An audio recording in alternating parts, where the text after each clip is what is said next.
পপ্পু যাদব বিহারের এই বাহুবলীকে নিয়ে নানা কাণ্ড।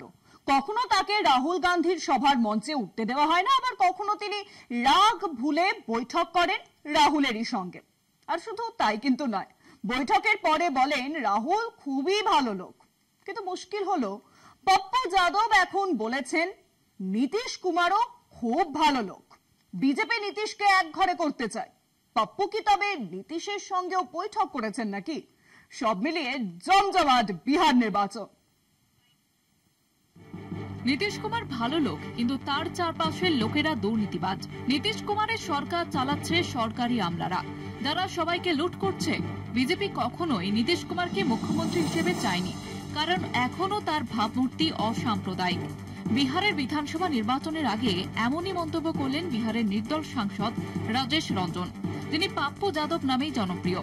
কংগ্রেসের সঙ্গে সম্পর্কিত বিহারের এই সাংসদ মনে করেন নীতিশ কুমারের মহাজোটে যোগ দেওয়া উচিত, কারণ বিজেপি নীতিশকে পিছন থেকে ছুরি মারবে। বিজেপির বিরুদ্ধে সুর চড়িয়ে পপ্পু যাদবের দাবি বিহারে ফের জঙ্গল রাজ কায়েম করতে চায় নীতিশ কুমারের জন্য বিহারে টিকে আছে বিজেপি। তার আরও দাবি নীতিশ শক্তিশালী হন, কিন্তু বিজেপি তা হতে দিতে চায় না। 2024 সালে লোকসভা নির্বাচনে নিজের জন অধিকার পার্টিকে নিয়ে কংগ্রেসে যোগ দেন পপ্পু যাদব। পূর্ণিয়া থেকে কংগ্রেসের টিকিট না পেয়ে তিনি নির্দল প্রার্থী হিসেবে ওই আসনে লড়েন এবং জয়ী হন। তার দাবি বিহারকে নিয়ে রাহুল গান্ধী ভাবছেন, রাজ্যের আর কোনো নেতার রাজ্যকে নিয়ে কোনো ভাবনা নেই, তারা শুধু ক্ষমতায় থাকতে চান। নির্দল সাংসদের দাবি বিহারের মানুষ এখনো কংগ্রেসকে চাইছেন, তাই কংগ্রেসকে ছাড়া কোনো কিছুই করা সম্ভব নয়।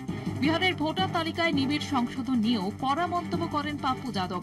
ঝাড়খণ্ড মুক্তি মোর্চাকে মহাজোটের অন্তর্ভুক্ত করার জন্য সওয়ালের পাশাপাশি এআইএমকে জোটে না নেওয়ার পক্ষে বলেন তিনি। রাহুল গান্ধীর নেতৃত্বে বিহার বিধানসভা নির্বাচনে ভালো ফল করবে মহাজোট, দাবি পপ্পুর। কলকাতা টিভি।